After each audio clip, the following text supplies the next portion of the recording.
El Tirpitz fue el segundo de los dos acorazados de la clase Bismarck construidos para la Kriegsmarine alemana durante la Segunda Guerra Mundial. Nombrado en honor del almirante Alfred von Tirpitz, el artífice de la Marina Imperial Alemana, el buque fue puesto en grada en los astilleros Kriegsmarinewerft de Wilhelmshaven, en noviembre de 1936 y botado 2 años y medio después, en abril de 1939. Finalmente, entró en servicio en la flota alemana en febrero de 1941. Al igual que su buque gemelo, el Bismarck, el Tirpitz estaba armado con una batería principal de 8 cañones de 380 mm en 4 torretas dobles.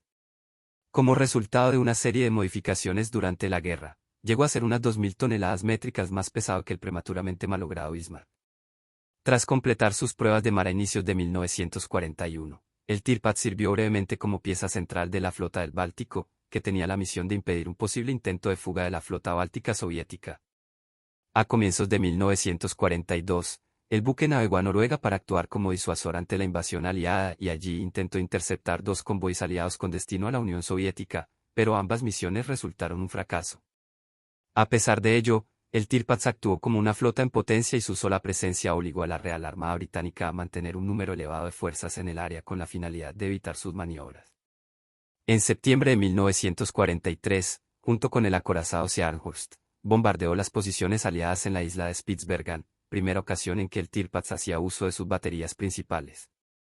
Poco después, el acorazado fue dañado en un ataque de minisubmarinos británicos, y posteriormente sometido a varios bombardeos aéreos masivos. El 12 de noviembre de 1944 bombarderos pesados Lancaster británicos equipados con bombas Tallboy de 5.400 kilogramos de peso hundieron el Tirpitz tras asestarle 2 impactos directos que lo inundaron y lo hicieron escorar rápidamente. Un incendio en la cubierta se extendió al almacén de municiones por una de las torretas de las baterías principales y causó una enorme explosión. Las cifras de fallecidos en la tragedia oscilan entre 950 y 1.204. El Pecio fue reflotado en una operación conjunta de salvamento entre Noruega y Alemania, cuyos trabajos se alargaron desde 1948 hasta 1957. Hola gente, ¿cómo están? Espero bien, yo soy el editor y te doy la bienvenida. El día de hoy les traigo un nuevo vehículo eléctrico. Así que pónganse cómodos y traigo un refrigerador para empezar.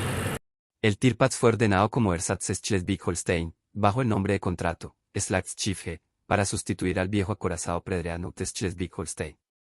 El astillero Kriegsmarinewerft, de Wilhelmshaven, se adjudicó el contrato y allí fue puesta en grada la quilla del buque el 20 de octubre de 1936.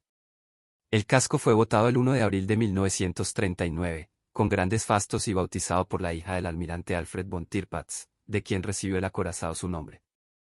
Adolf von Trotha, antiguo almirante de la Marina Imperial Alemana, habló en la botadura del acorazado, a la que también asistió Adolf Hitler.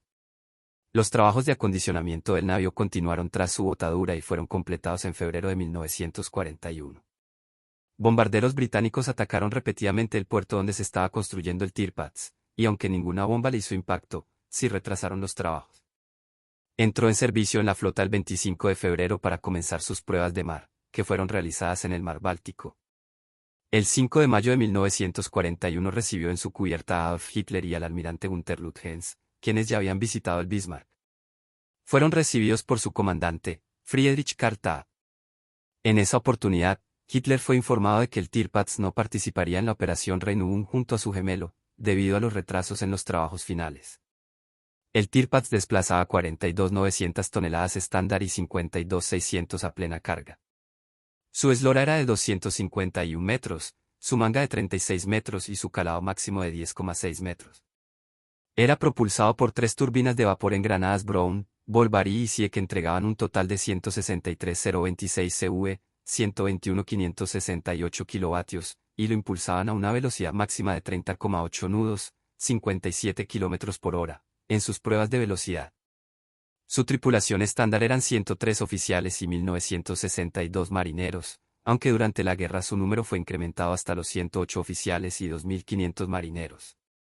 De inicio, el Tirpitz fue equipado con radares FUMO 23 montados en los telémetros delantero, trasero y de la cofa. Estos fueron después reemplazados por radares FUMO 27, que a su vez también fueron sustituidos por el modelo FUMO 26, que tenía una serie de antenas más grandes. En 1944 fue montado en su mástil principal un FUMO 30, conocido como Entuyel, y en sus telémetros flaca de 105 mm de popa se añadió un Fumo 213 Würzburg.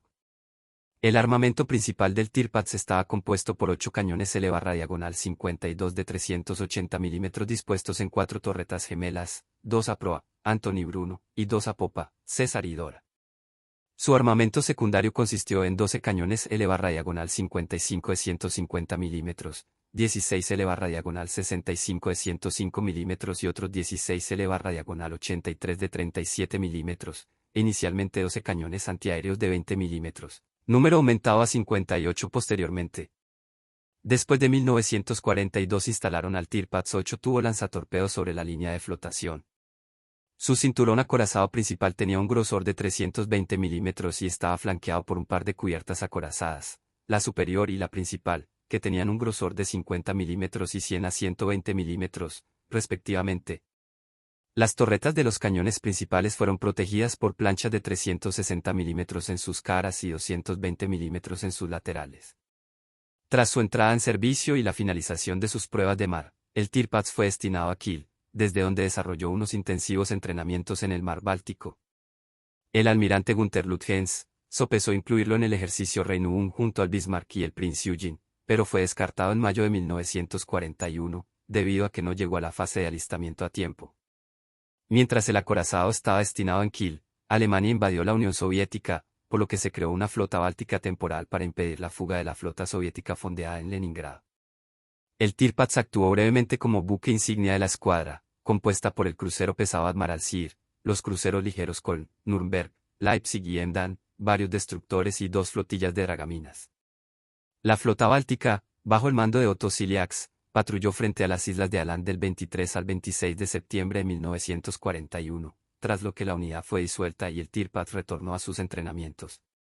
Durante este periodo de adiestramiento, el Tirpitz probó sus cañones principales y secundarios sobre el viejo acorazado Predreanoutesen, que había sido convertido en buque objetivo radiocontrolado. La Real Fuerza Aérea Británica continuó lanzando incursiones de bombardeos aéreos sobre el acorazado mientras estaba estacionado en Kiel, aunque ninguna tuvo éxito.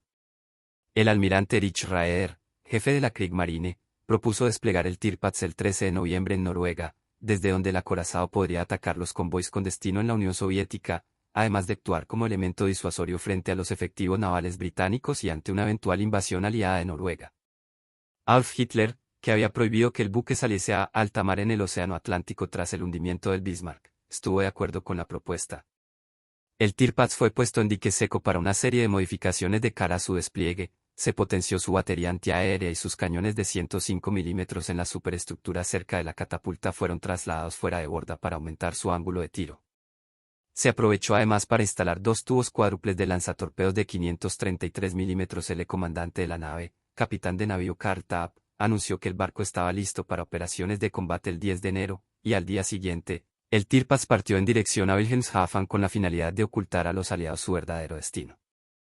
De Wilhelmshaven zarpó a las 11 del 14 de enero con destino a Trondheim, Noruega. El espionaje militar británico, que fue capaz de descifrar los mensajes de la máquina Enigma enviados por la Marina alemana, detectó la partida del acorazado, pero el mal tiempo en Gran Bretaña impidió una intervención de su fuerza aérea. El almirante John Townley, comandante en jefe de la Home Fleet británica, no tuvo conocimiento de los movimientos del Tirpitz hasta el 17 de enero, cuando el buque germano ya estaba en Noruega. Era el 16 del mismo mes, un reconocimiento aéreo británico había localizado al acorazado en Trondheim. El buque se trasladó luego al Fattenford, justo al norte de Trondheim. El movimiento de la flotilla alemana recibió el nombre en código de Operación Polarnacht, y en ella el acorazado fue escoltado por los destructores Richard Bateson, Paul Jacobi, Bruno Heinemann y Z-29.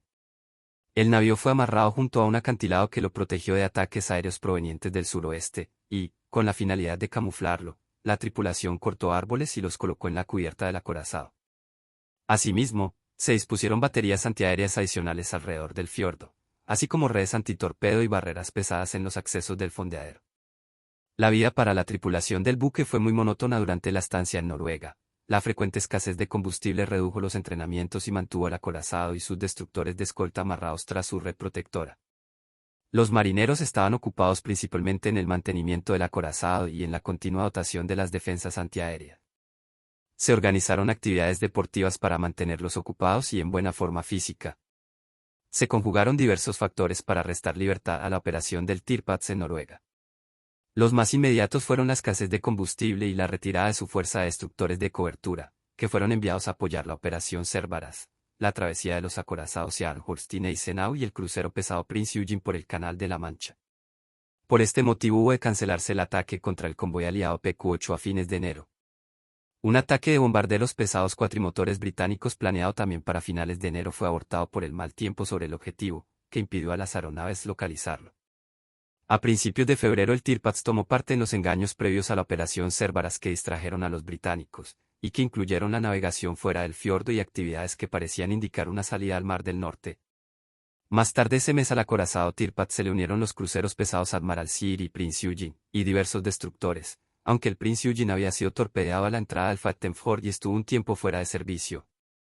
El Tirpitz y el Admiral Sir, junto con los destructores Friedrich y H.N., Paul Jacobi, Hermancio Uyman y Z-25, y un par de buques torpederos, tenían la intención de atacar el convoy entrante QP-8 y el saliente PQ-2 en marzo de 1942 como parte de la operación Sportpalast. El Admiral Sir, con una velocidad de diseño de 26 nudos, 48 km por hora, era demasiado lento para operar con el Tirpitz y fue dejado en puerto, al igual que el destructor Paul Jacobi y los dos buques torpederos. El 5 de marzo una aeronave de reconocimiento de la Luftwaffe avistó al PQ-12 cerca de la isla Jan Mayen, aunque falló en detectar la presencia de su poderosa escolta, compuesta por el acorazado Duke of York, el crucero de batalla Renown y 4 destructores. Los alemanes también desconocían que el almirante Touby proporcionaba soporte lejano a los convoys con el acorazado King George V, el portaaviones Victorias, el crucero pesado Erich y 6 destructores. Las señales codificadas con la máquina Enigma alemana fueron interceptadas y decodificadas, por lo que los británicos tuvieron conocimiento del ataque del Tirpitz y ello les permitió desviar los convoys. Touby intentó perseguir al Tirpitz el 9 de marzo, pero el almirante Otto Ciliax, comandante de la escuadra alemana, había decidido volver a puerto la noche anterior. A primeras horas de la mañana del día 9 los británicos lanzaron un ataque aéreo, y 12 aviones torpederos Feria Vapor atacaron al acorazado en 3 grupos, pero el Tirpitz evadió todos los torpedos que le fueron lanzados. Los artilleros antiaéreos germanos derribaron 2 de las aeronaves británicas y solo 3 hombres resultaron heridos en el ataque. Tras la finalización del mismo, el acorazado partió hacia Westford, desde donde salió hacia Trondheim. El 30 de marzo 33 bombarderos Halifax volvieron a atacar al acorazado, aunque no consiguieron hacerle ningún impacto y 5 de ellos fueron derribados. La RAF lanzó un par de intentos fallidos a finales de abril, uno en la noche del 27 al 28 de ese mes con 31 aeronaves Halifax y 12 Lancaster, de las que 5 fueron abatidas. La noche siguiente los británicos emprendieron otra incursión de ataque, materializada por 23 Halifax y 11 Lancaster, pero de nuevo los artilleros alemanes consiguieron derribar 2 aviones enemigos. Las acciones del Tirpitz y sus destructores de escolta en marzo consumieron alrededor de 8.230 toneladas de fuel oil, lo que redujo significativamente sus reservas. Los alemanes tardaron 3 meses en reponer la cantidad gastada en el intento por interceptar los 2 convoys aliados. El convoy PQ-17, que dejó Islandia el 27 de junio con destino a la Unión Soviética, fue el siguiente convoy que el Tirpitz y los barcos destinados en Noruega fueron capaces de atacar, durante la operación Rosensprung. Lo protegían los acorazados Duke of York y USS Washington, y el portaaviones Victorias. El Tirpitz, el crucero pesado Admiral Hippar y 6 destructores partieron de Trondheim, mientras que una segunda fuerza especial compuesta por el Lutzow, el Admiral Sir y 6 destructores hicieron lo propio desde Narvik. El Lutzow y 3 destructores chocaron con rocas que no constaban en las cartas de navegación mientras se dirigían a la reunión y tuvieron que regresar a puerto.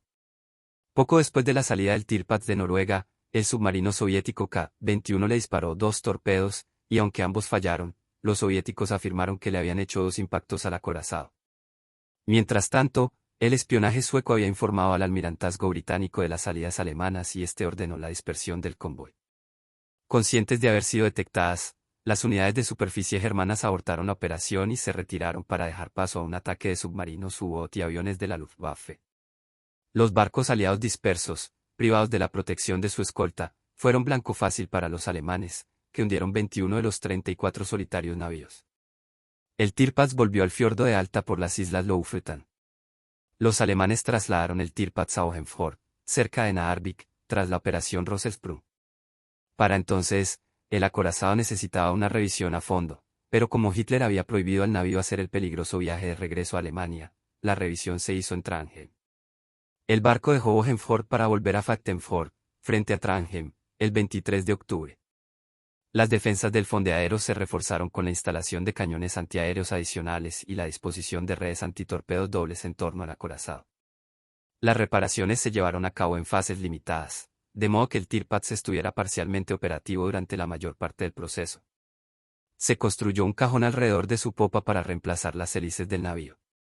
Durante el proceso los británicos intentaron atacar al acorazado con 2 torpedos humanos, pero el mar agitado los desprendió del pesquero que los transportaba y no se pudieron emplear. La revisión había sido completada para el 28 de diciembre y el Tirpitz comenzó las pruebas de mar. El 4 de enero de 1943 realizó ejercicios de artillería en el fiordo de Trondheim. Karl Tapp fue ascendido a contraalmirante y sustituido por el capitán Hans Meyer el 21 de febrero. 5 días después, al acorazado Scharnhorst se le ordenó reforzar la flota en Noruega y el vicealmirante Oskar Kumets recibió el mando de los barcos de guerra destinados en el país nórdico. Los convoys aliados hacia la Unión Soviética habían cesado temporalmente para cuando el Scharnhorst arribó a Noruega. El almirante Karl Donitz, sustituto de Raeder desde la batalla del Mar de Barents del 31 de diciembre de 1942, decidió que los barcos necesitaban una oportunidad para operar juntos, por lo que ordenó un ataque en la isla de Spitsbergen, donde se encontraba una estación meteorológica británica y una base de reabastecimiento de combustible. Una guarnición de 152 hombres de las exiliadas fuerzas noruegas libres defendía varios asentamientos y puestos avanzados en Spitsbergen. Los 2 acorazados, escoltados por 10 destructores, salieron de puerto el 6 de septiembre. En un ardid, el Tirpitz hizo una bandera blanca al aproximarse a la isla el día siguiente.